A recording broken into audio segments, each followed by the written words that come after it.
এক ব্যক্তি প্রচুর ইবাদত করত, আল্লাহ পাক তার ইবাদত করার জন্য পাহাড়ের চূড়ায় একটা সুন্দর ব্যবস্থাও করে দিয়েছিলেন। সেখানে ডালিম গাছ হতো, ঝর্ণা আসতো, খাবারের কোনো অভাব নাই।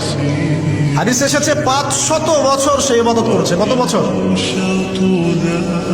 কিয়ামতের মাঠে এই ব্যক্তির অবস্থা এমন হবে, তাকে জান্নাতে প্রবেশ করানোর জন্য নিয়ে যেতে বলা হবে, যাও আমার রহমতে জান্নাতে চলে যাও। আল্লাহ পাক তাকে এই কথাটা বলবেন, কিন্তু এই ব্যক্তি বলবে আমার আমলের কারণে,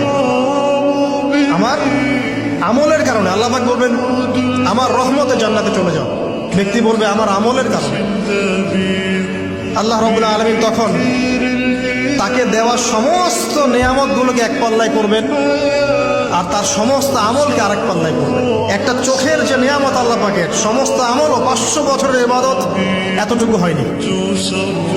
তারপর তাকে বলা হবে ওকে জাহান্নামে নিয়ে যাও। এবার জাহান্নামে যাওয়ার সময় সে বলবে আল্লাহ তোমার রহমতে আমাকে মাফ করে দাও।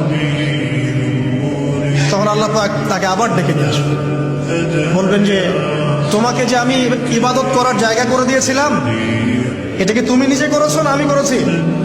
সে বলবে আপনি করেছেন। তোমাকে যে আমি সৃষ্টি করেছিলাম তখন কি তুমি কোন আমল করেছিলে? বলবে না। তাহলে তোমাকে যে সৃষ্টি করেছি আমি, এটা কি তোমার আমলের কারণে? না।